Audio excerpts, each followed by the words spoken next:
مشکلات سے گزر کر ہی زندگی اپنے اصل مقصد کو پاتی ہے۔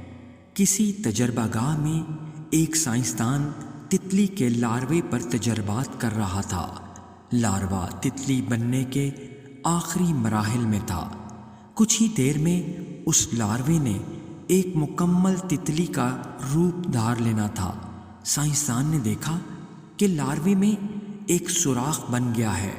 یہ خول کافی چھوٹا تھا، اتنا چھوٹا کہ تتلی کے لیے اس سے باہر آنا ممکن نہیں تھا، لیکن تتلی خوب زور لگاتے ہوئے اس سوراخ کے ذریعے باہر آنے کی کوشش میں مصروف ہے۔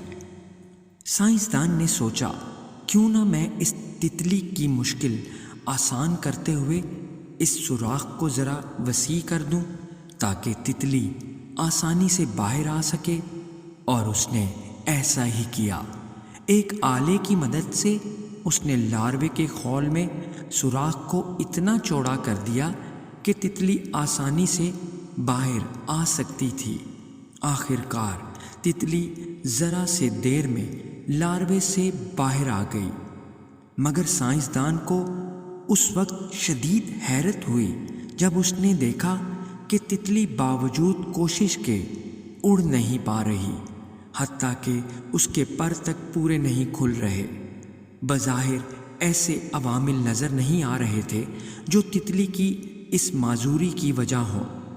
اسی پریشانی کے عالم میں وہ سائنسدان تتلی کو اپنے سینئر سائنسدان کے پاس لے گیا اور سارا ماجرا سنایا۔ سینئر سائنسدان نے ایک سرد آہ بھری اور کہا، رہے نا وہی انسان کے انسان، اور دے دی نا اسے عمر بھر کی معذوری۔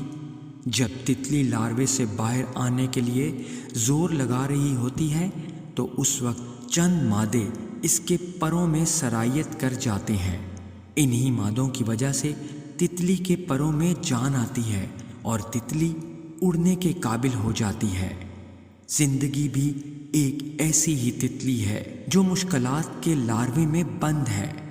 مشکلات سے گزر کر ہی زندگی اپنے اصل مقصد کو پاتی ہے۔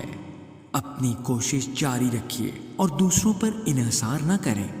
دوسروں سے توقعات نہ لگائیں، صرف اللہ سے توقعات لگائیں۔